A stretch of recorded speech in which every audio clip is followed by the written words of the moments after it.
Post corona ಎಲ್ಲರೂ ಈ ಉದ್ಯಮ ಕ್ಷೇತ್ರದ ಬಗ್ಗೆ ಹೆಚ್ಚಿನ ಗಮನ ಕೊಡ್ತಾರೆ. ಆದರೆ ಉದ್ಯಮಗಳು ಶುರುವಾಗೋದು ಜಾಸ್ತಿ, ಸಂಖ್ಯೆ ಬಹಳ ಜಾಸ್ತಿ, ಆದರೆ ಅದು ಸಸ್ಟೈನ್ ಆಗೋದು ಬಹಳ ಕಮ್ಮಿ.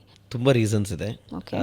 One of the biggest reason is partners ಆಗಿ ಸ್ಟಾರ್ಟ್ ಮಾಡಿದರೆ ದೇ ಬ್ರೇಕ್ಔಟ್ ಆರ್ ಅವರಿಬ್ಬರ ಮಧ್ಯೆ ವೈಮನಸ್ಯತೆ.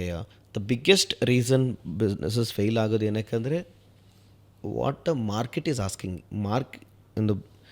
what market needs and what you are providing. There is a gap.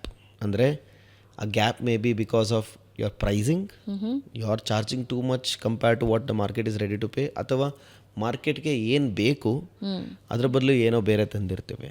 ಈಗ ಫಾರ್ ಎಕ್ಸಾಂಪಲ್ ಪುತ್ತೂರಿನಂಥ ಊರಿಗೆ ಹೋಗಿ ನಾನು ಒಂದು ಎಲೆಕ್ಟ್ರಾನಿಕ್ ಸ್ಟೋರ್ಸ್ ಹಾಕಬೇಕು ಅಂತೇಳಿ ಹೋದರೆ the market demand may be comparatively less. ಯಾಕೆಂದರೆ ಆಲ್ರೆಡಿ ಸಮ್ ಸ್ಟೋರ್ಸ್ ಇದೆ, ಹೊಸ ಎಕ್ಸ್ಟ್ರಾ ಡಿಮಾಂಡ್ ಇರೋ ಚಾನ್ಸಸ್ ಕಮ್ಮಿ ಇರುತ್ತೆ.